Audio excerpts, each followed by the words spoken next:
Welcome to Grant's Rock Warehouse, and tonight Monte Malin is back, and we are going to talk the Rolling Stones. We're going to take a look at Hackney Diamonds. Is it really as good as they say? So Monty's here, Monty's ready. Let's see what we think. Giving you what you paid for. Grant's Rock Warehouse. Welcome to Grant's Rock Warehouse, and I want to welcome Monte Malin back to the show. Everybody, you know Monty, we saw him on the Sparks episode. Tonight, we are going to look at the latest Rolling Stones album, Hackney Diamonds. Now, the premise for this show is Monty's a big Stones fan. There he is with the props. But I know you're going to have it. You're going to have it on your screen, so I don't have to hold it up. I will have it on the screen. I watch you, man. I got it. So, but the thing is, this came out October 20th, okay? We're recording this on November 7th. I'm going to try to get this up ASAP. You've got to be current, everybody. But how does this album sit? Monty's had time to digest it. Once I learned we were going to do this show, I've been listening. Well, you wait till you get to my review. So, but I'm going to throw it over to Monty. Monty, let's just start this off right off. Where can people find you? Now I'm really interested in your review of the album. No, we'll get there. All right, we got to get there. I'm in lots of places.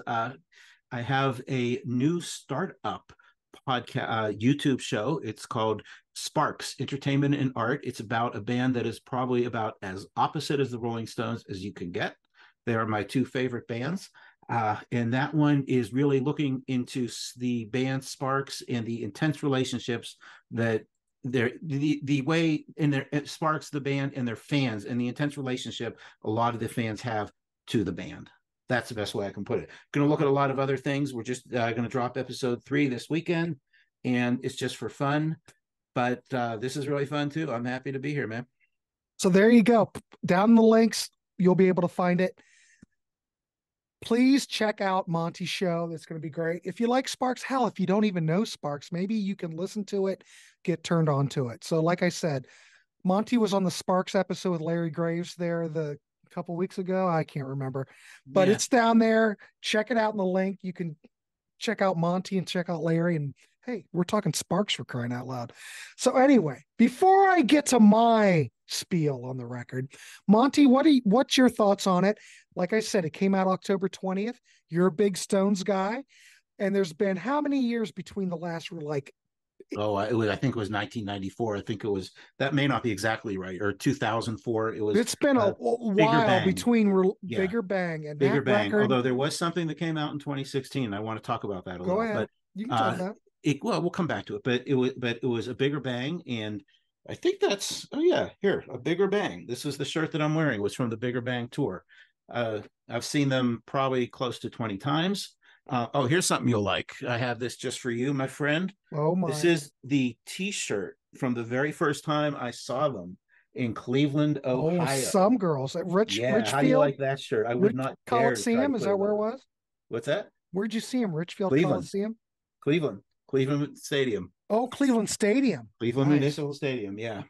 The first time a group of us rented a bus, and we had a driver named Spurge, and he just took us to the show and took us back. We had no responsibilities.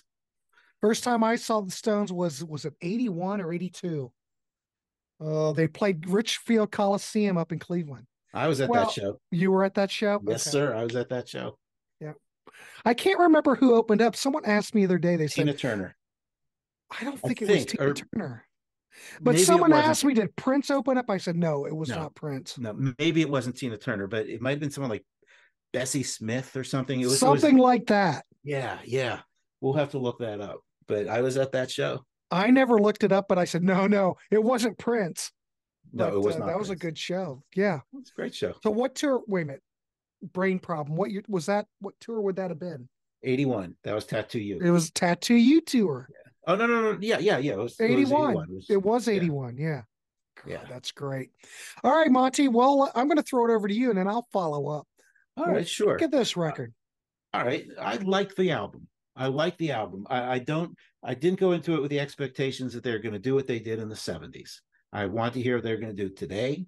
And sometimes when I've seen some of the criticisms, it's from people who are saying, well, it's not Stray Cat Blues, it's not Beggar's Banquet, but that was a long time ago. And I like the album. I think it's good. That said, there's some things about it that I'm not so crazy about, and we can talk about that a little bit. I want to hear it. My overall, the overall, very positive, very positive. Well, let me say this just to keep this interactive, and we're just having a discussion. Of course. We're not regimented here in the Warehaus. When I listened to it, I had no preconceived notions. Of course, Martin Popoff reviewed it on the Contrarians. He wasn't a big fan of it. Mm-hmm. Okay. I'm going in with no preconceived notions. I'm trying to keep my thoughts open. Mm-hmm. This is a legacy band. Look at how old these guys are. And I'm listening to this, and I was really surprised. I was expecting something less, because the previous record, it was okay. Bigger Bang. Bigger Bang was. This is like night and day compared to Bigger Bang. Yeah. Now I do have some critiques. Me too. Okay, we're going to talk about that. But I'm actually very surprised. Now, I'm going to throw this out, and then I'm going to throw it over to you. When you listen to this, Monty, I know you're a big Stones guy. I'm a much bigger Beatle guy than a Stones guy. That whole goes back 1,000 years.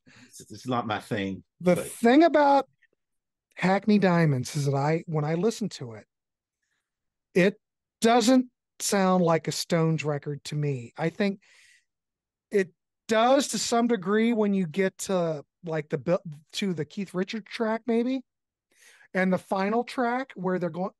Oh, I have a whole thing we need to bring up. Bring it up, man. It's more like I hate to even say this, a Mick Jagger solo record. Yep. But the songs are there. Yeah. As a record, it sounds great. All right, go ahead. Well, let me just pick up on that, because that's exactly where I'm coming from too on this. And here's the thing. Yes, just going back to earlier point, they do deserve points for just making this record and making such a good one at where they are in their career. Absolutely, they do. That is something we need to give them. As far as the Mick Jagger thing is concerned, it would not have happened without Mick. It would never have happened without Mick. So you've got to give him his props for that. What's that? Mick runs the show. Yeah. Ronnie's like, I'm ready to go. I'm going to bring you guys together and all those great things. And Keith's like, 3 chords, 2 fingers, and an asshole, baby. That's all that stuff. Think about this. But it wouldn't have happened without Mick. Mick said, we got to do this. He got them together. He made them actually record it in the course of a couple months. So, yeah. There are times when it strays a little too far into Mick solo territory. And you guys, you and I are exactly on the same page. But overall, I think there's enough to make it a good album. I think it sounds great. The drums seem a little, I don't know, dated. I don't know why. I will say this. I'm going to throw it out there. Please don't burn my house down. Don't burn across my yard. I always say that. But Angry, the lead-off track, I don't think is the best track on the record. I think there are way better tracks on this record to lead it off. Yeah. I think Angry's good. I think it got it's got that nice kind of Stones bluesy feel to it. It's kind of like a 2003 Start Me Up, Yes. Yeah, it's like a little bit of Start Me Up, which is a great song. And I think it's fine. It's a good song to start the album with. But Get Close, Depending on You. Okay. Well, I want to come back to the specific tracks. I want to wait a minute just to get to the specific tracks. Because there are some really great tracks on here, Monty. Yeah, but it'll be interesting to see if we think they're the same ones. But I just want to go back a little bit, though, because it was produced by Andrew Watt, not Don Was. And Don did something on it. Maybe I read it wrong. I don't know. But this is produced by Andrew Watt, who's worked with these other legacy kind of acts. And you can see that this was Mick and Andrew Watt getting together and saying, we're going to make a Stones album. We're going to get these guys to do their thing, and we're going to have you sing it. And this is what you get. This isn't the 5 of them sitting. My son and I just watched Gimme Shelter 3 nights ago. And you see him at Muscle Shoals, and you see him recording. It's the 5 of them standing around recording a song. Those days are gone. Those days are that's another Well, era. the Rolling Stones are a business. They've been a business since, oh boy, probably you probably know better than I, but they've been a business. Some girls, they were a business unit. They I haven't been a band for years. well, Don't burn my no, house no, I'm down, not as kids. harsh. I'm not as harsh on them as you are. But in 1981, they had Joe Vaughn sponsor their tour. They were one of the first to have a corporate sponsor, and they were still a band. But I think it was when they came back in 1989, after a few years off, I think it was where it way said we before got to that. have it all coordinated, no spontaneity. It's got to work every night. It's got to be coordinated with the lights, and the timing has got to be just right. And that's where they became a little bit of a different entity. That said, I think they put on some great shows. I've been to many shows that just blew me away. So if you're a corporation, it's okay to be a good one. Well, if you look at a lot of these bands, it's a business. Cheap Trick's a business at this point. No, what I saw was that Don Was, because I'm used to Don Was working with him, but he just did additional production on Live by the Sword. Yeah. So, but he's still around. He's a friend of the band. He's a friend of the band. Yeah. But So now but I feel like we've went on a tangent. Now you're going to bring me back in. Go well, ahead. I think we both feel it's solid. It's a little heavy on the mix side at times, but overall, they were able to bring it back. As far as the drumming is concerned, I was going to make a point that it's Steve Jordan, and I think what's missing is the rhythm section of Watson Richards, and that is just something you cannot replace. And that is not an aspersion on Steve Jordan at all. He's a master drummer, but there was something about the language that Keith and Charlie spoke that is you just can't replace it. Right. You just can't. The only other, but I'm looking at the reviews. Yeah. You look at the reviews online, and this is pretty much, for the most part, a 4 out of 5 star record. Yeah. People love it. It's a welcome return. I get it. Look at it. It's like we're in a time machine. The Beatles and the Rolling Stones making hits again. Um, I the like only that. I think I that's a love good it. rating for it. Yeah, I think it's a 4.4 out of decent 5. rating because, Yeah. all right. The other thing that I think is brilliant. Um, I don't know what the chance is that we'll have another Stones record. Mm-hmm. Based on what I see, I'm thinking this might be the last record. And the only reason I'm going to tell you that is because if you look at the last track, Rolling Stone Blues, which is the Muddy Waters track, they're going out like they came in, doing a classic blues track. Because think about it, Stones back in the early days, all blues, baby. And they're going out with a Muddy Waters track. How classy is that? It is classy. Mick says, "Oh, there's another record almost done. Yeah, it's just going to be another But I record." don't know, maybe. What if Yeah, there's not? What yeah. a way to end it, right? You got to end it at some point. Yeah. You can't just go forever. So this is a good way to end it. And I agree with you completely with the Rolling Stone Blues bringing it home. It's beautiful. It is beautiful. And Yeah. the other beautiful track on here, even though I'm not all that hip on Angry, um, Get Close, depending on you. I'm not a big fan of Bite Me Off, though. I Mm-hmm. know Paul's on there, but no, it's all right. But man, Sweet Sounds of Heaven is great. For the most part, it's great. The songwriting is good, but you know what it tells me, Monty, is they've taken all this time off to write songs. It's not like those bands that have to crank something out. Yeah. The songwriting's here. Yeah, does it sound like a Mick Jagger album? Well, kind of. Because the thing is that when I listened to this, it could have been anybody playing this stuff. Because you're looking for that Keith Richards tonality. You're looking for that tonality that makes it a Stones album. Yeah. And maybe it's a little bit too slick to be Yeah. that. Yeah. But It's the close. songwriting is It's so close. great Keith that is a it brings little you, submerged in the mix, a little too much. maybe He's it's the there. mix.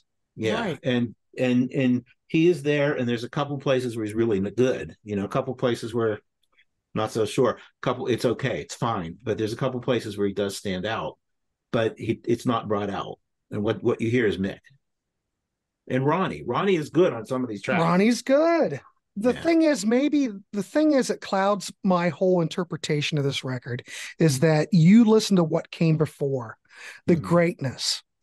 These guys aren't the same guys that they were in 1973, 71, hell, 67, for God's sakes. If you listen to this record for what it is as a legacy act, it totally brings it. I would, we're talking, the reviews were like 4 out of 5. I would give it a 4 out of 5. Yeah, I think that's a perfectly legitimate review. That's where I would be too on it. You got to keep open and try to get rid of those preconceived notions. That's what I feel a lot of people have a little trouble doing. Yeah. When I talk to people about it, they want to hear those great old, Sweet Virginia and Happy, and I would too, but that's not going to happen right now. But and man, again, we would not even have this record if it weren't for Mick. So as much as you want to criticize him, this is you got to give him a debt of gratitude too, in my humble opinion. He made this happen. Yeah. So how do you think about it? So, you've got, I need a little bit more Keith Richards on here, and we don't have it. Well, that's fine. But don't you think that the songwriting on this record is just absolutely stellar?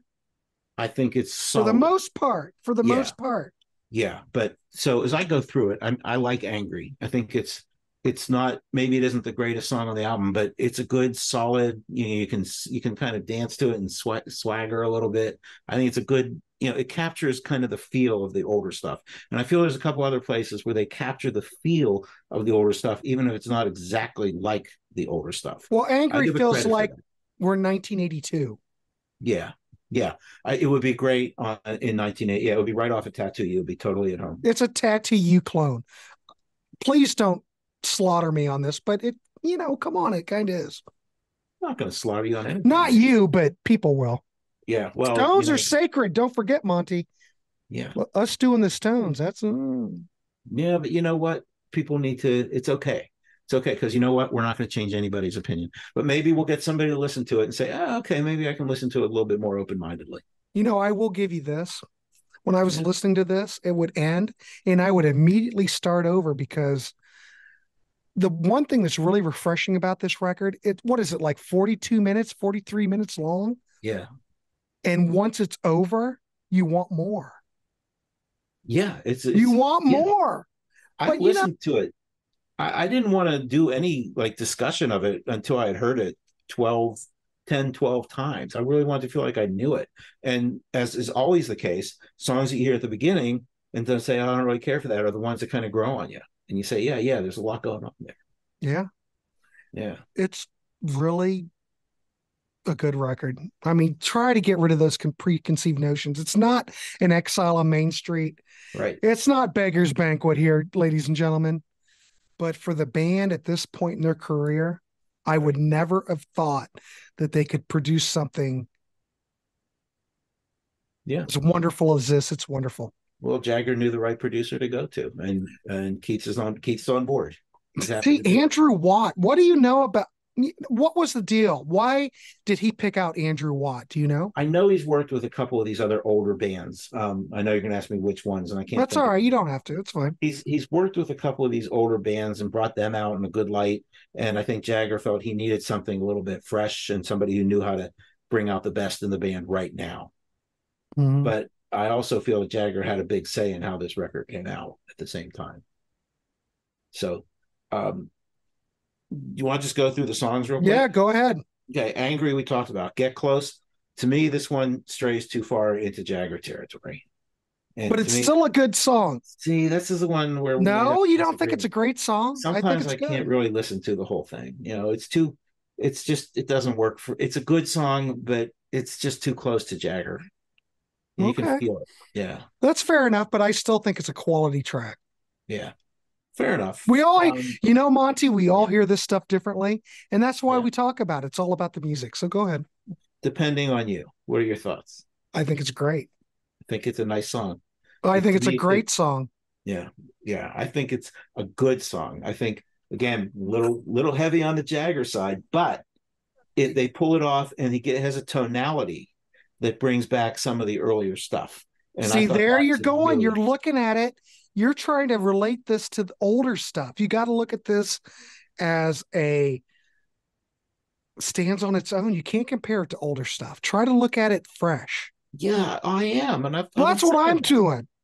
What You, I am too, but I'm saying on this song, I feel like it's a good thing. Where they are evocative of some of the older stuff. I think that's a good thing. well, That's not a I bad don't thing. know. It's not duplicative of the older stuff.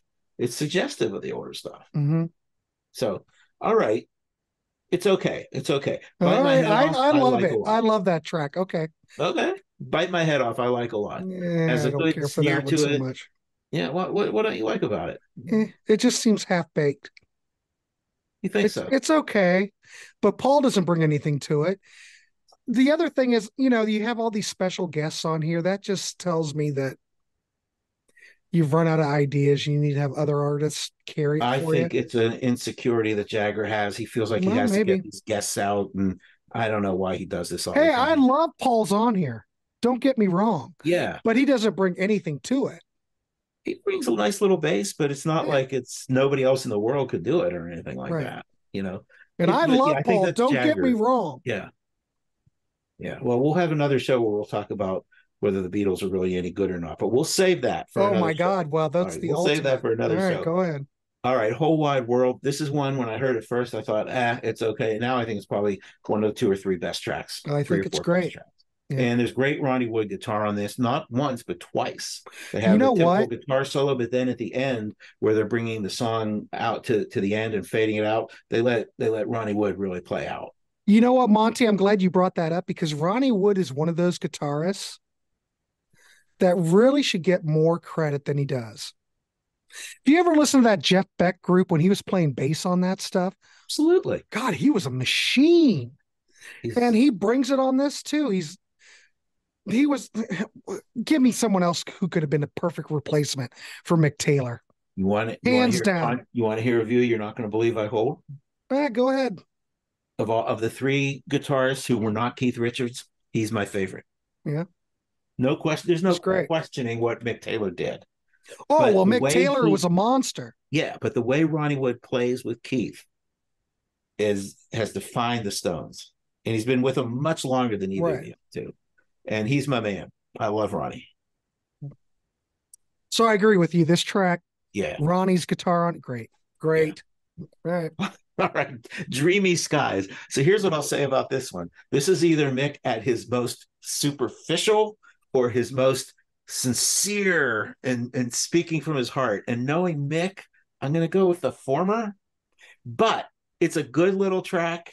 It works. I just can't imagine this Mick is really wishing to be all alone with his satellite with no satellite radios, as he says weirdly in the song. But you know what? It's okay. It works. It's a good little tune in my opinion. Yeah, it's a good song. Maybe the lyrics I don't know. Seems kind of silly, you're right, but as a tune though, Yeah. yeah, I thought Yeah. that maybe some of the lyrics on this record are kind of Yeah. some of the lyrics in He, Angry he, kind he of rhymes pill with Brazil at one point or that something. sounds like a Kiss lyric. Yeah. But it's good. I like the song. And if you take him at his word, it's a good little number. Yeah, And I you're always right. like country. I have a soft spot in my heart for country. Mess it up. Look for me. Monty, I thought you were going to glow about this record. All I these am. tracks you're going through, you're going, No, I'm not. I like okay. I like it. I'm I'm just just saying giving you crap. I like when I feel like with mess it up, it gets a little too close to that Mick territory for me. But Again. I think it's good. I think that's the last one. That's my last one where I'm going to say that. All right. Okay. What you like it though? I can tell. Uh, It's a good song. I'm sorry, It's but this I poppy really like chorus. it, and I never thought I would, but I do.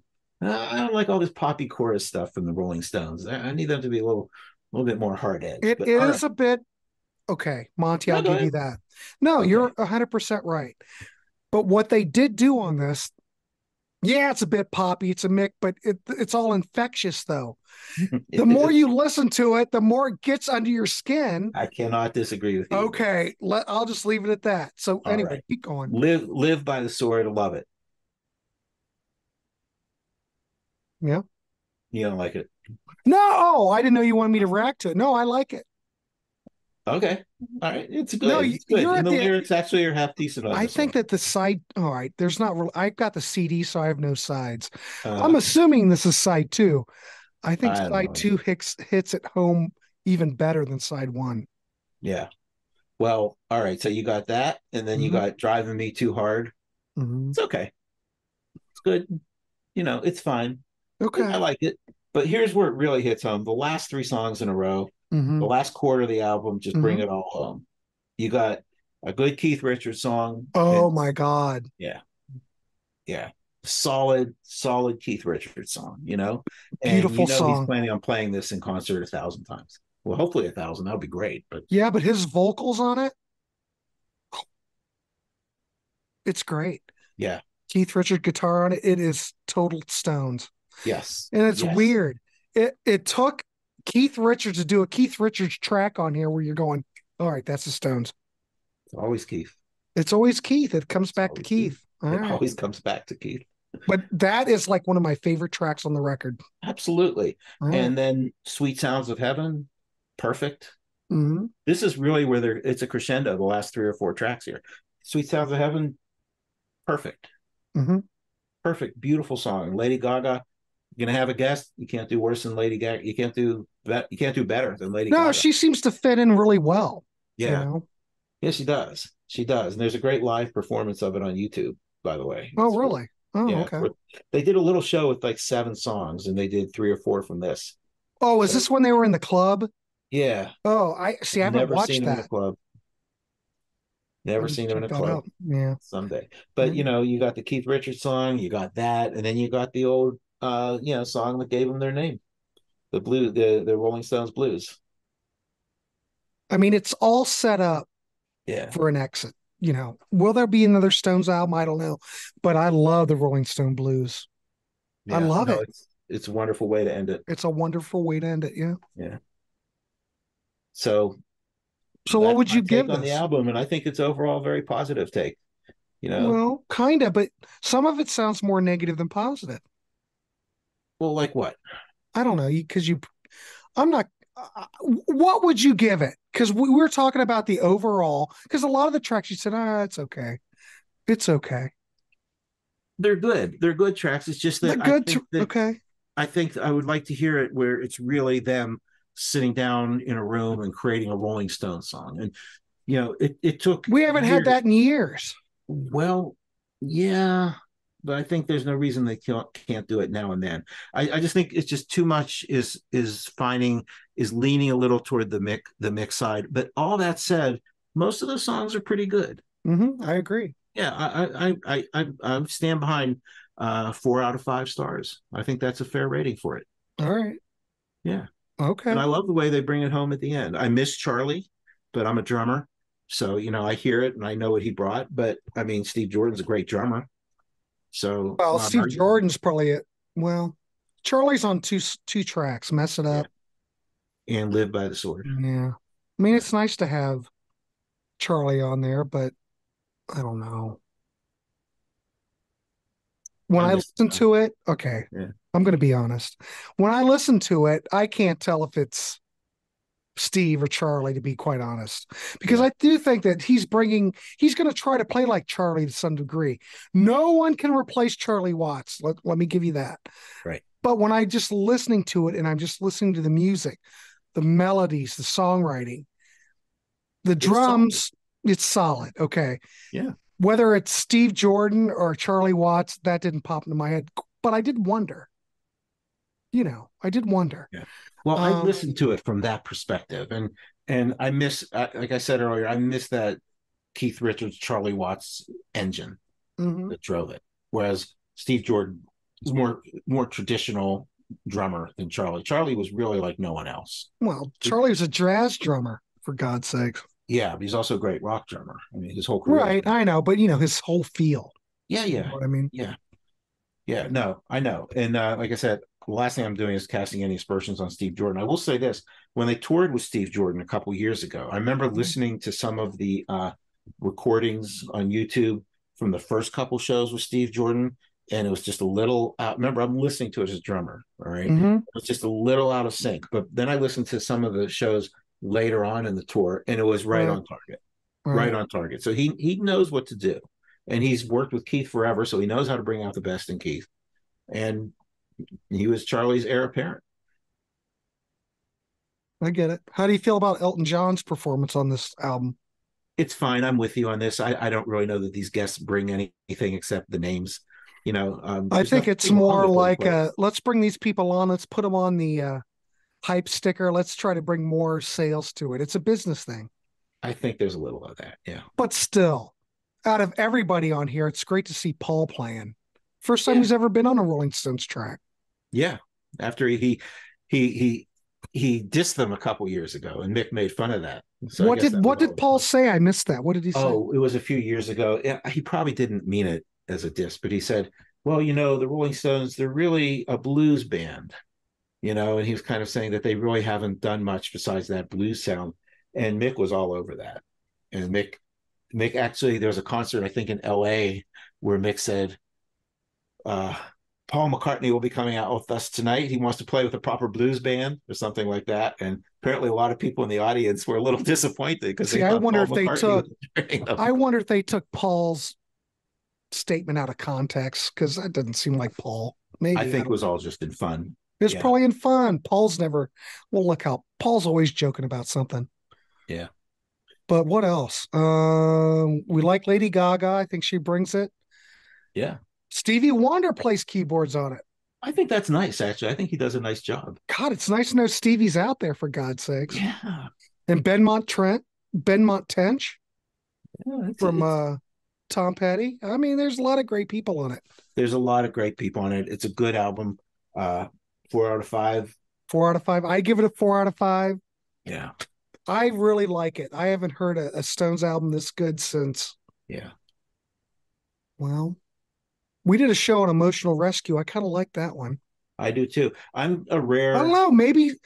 Maybe since Emotional Rescue. Boy, that is quite a statement. Well, some people would say since Tattoo You, which is even further back. I would give Emotional Rescue some props. Yeah. I like that record. That was a good record. I'm kind of rare among my Stones friends because I actually think there's good music on every one of their records. Well, yeah. Oh, well, Obviously, yeah. the later ones are a little, yeah. But I think, and this is really going to shock you. I think the Dirty Work is an unrecognized classics Rolling Stones. Oh, good God. Dirty Work, for God's sake. I've just lost all credibility with your listeners, but yes. Well, what is it about Dirty Work that you like? You It's can raw. go real quick. It's It's raw. raw and it's honest, and it's those two guys fighting each other, and it's angry, and they're going at it. They're using the album as a vehicle for getting out all the animosity that had built up between the two of them. Plus, half the band's stoned out, are going through something, so they're all over the place. The two Keith Richards songs on there, "Say What You Will." I mean, this is a really solid Keith Richards song, but Oh my God, yeah. Absolutely, absolutely, but it's not that much of a departure from what he generally does. The two Keith Richards songs on there, one of them is this 2.5 minute country song, "The Worst," which is a beautiful little song that he's played in concert for years. And the other one is a song called "Sleep Tonight," which is just the most bizarre song he may have ever recorded. It's priceless. Yeah. Yeah. Now it has a couple horrible tracks, like "Less Than Zero" and a couple others. I'll give you that. Mm-hmm. But I happen to think that there's a lot on that album. All right. Well, but I'm okay in the minority. There you go, ladies and gentlemen. Someone who's going to stand up for Dirty Work. I am. I've actually written an article about it. Oh, hey, I think it's great.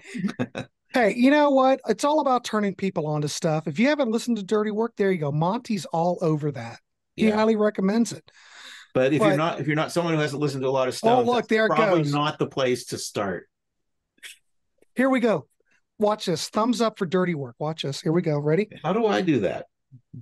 It only works. I don't for know, you, but watch this. The balloons. Well, let's see if it'll do it. How'd you know it was going to be balloons? Because you showed me on the Spark show. Oh, did I do it on Sparks? Yeah. I'm always amazed when it does it because I never expect it. I'm just like a big kid. I see that and I go, "Oh, look at that!" But it still does it. You do 1,000 shows a week. I mean, how can you remember everything you say on every one of them, my friend? This is going to be something else. Is it going to do it? Might not do it. Hey, Oh I well. can't figure out what it's doing, so it just doesn't.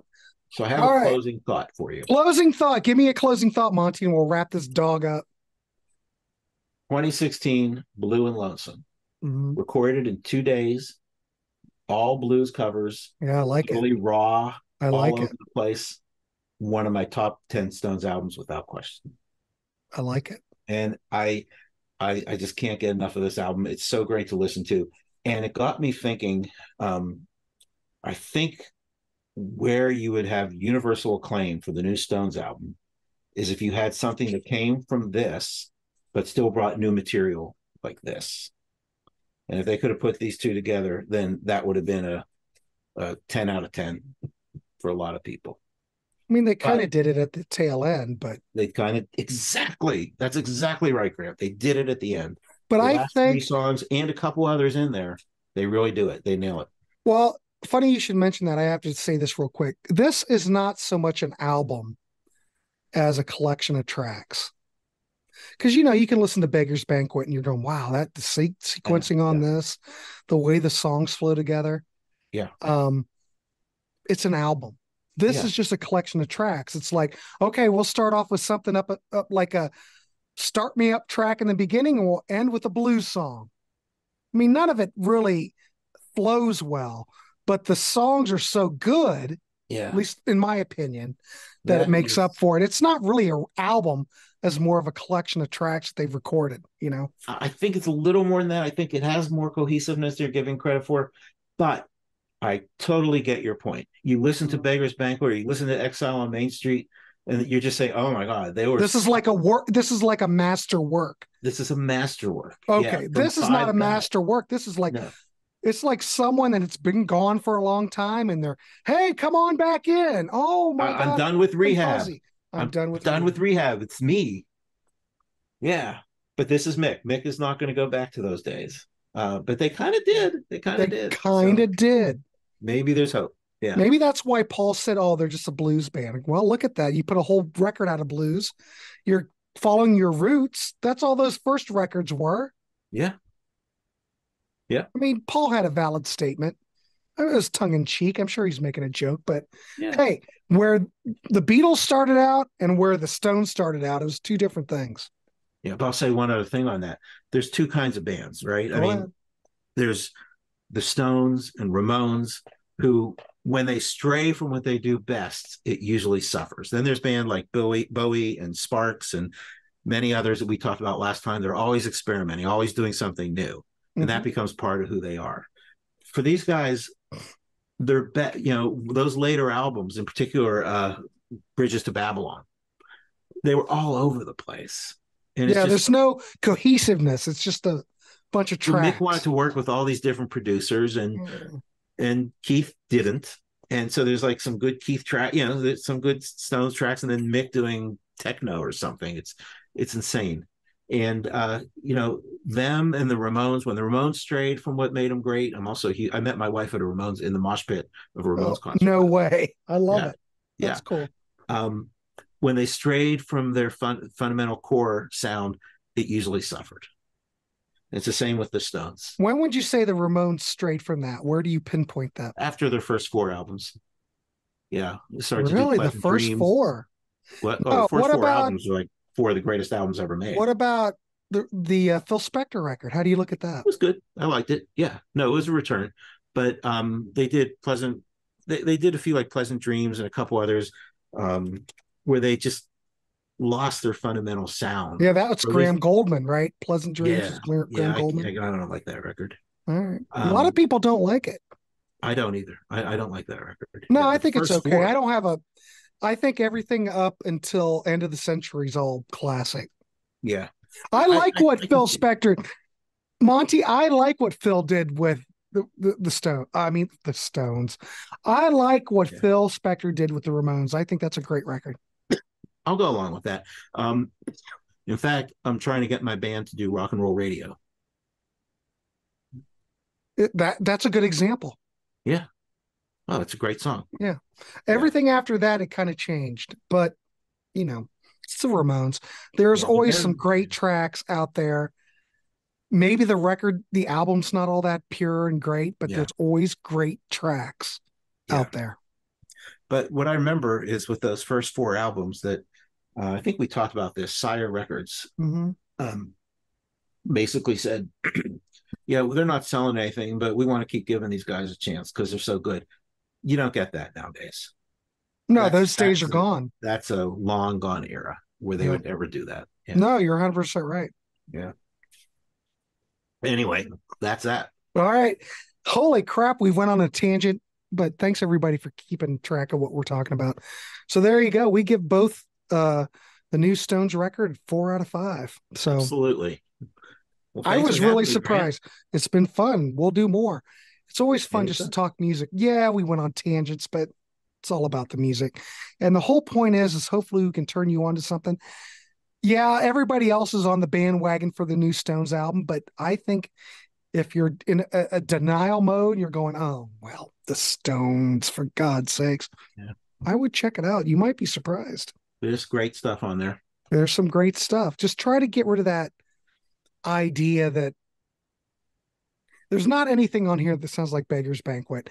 There's not anything on here that's going to sound like, Sticky Fingers. Let it bleed. I'm just saying, but just try to be open and give it a shot. No, but I would say it's comparable with some of the other ones for sure. Sure. I agree. Yeah. Let's just leave it at that. We'll just leave it at that. Yeah. All right, Monty Motlin, I appreciate you coming on. It's been fun. Talking music. We'll be doing some more fun. Things. Always enjoy chatting with you. All right, cool. All right, please like, subscribe. You know the routine. Also, I'm going to plug this. Every Wednesday, ladies and gentlemen, we have a live chat on the Contrarians, 7 p.m. The topics change, but we do want to hear from you, and we do want you to show up in the chat, and we try to keep it interactive, and we do, like I said, we want to hear from you. All right, Monty Motlin, we will have you back, and thanks for coming on, and check out the links below. Check out Monty's stuff down below. Absolutely. If you're thinking, maybe I should listen to that Sparks band, check out the YouTube show. There you go. A lot of fun. All right, man. We'll talk to you later. We'll see you. All right. Talk to you soon.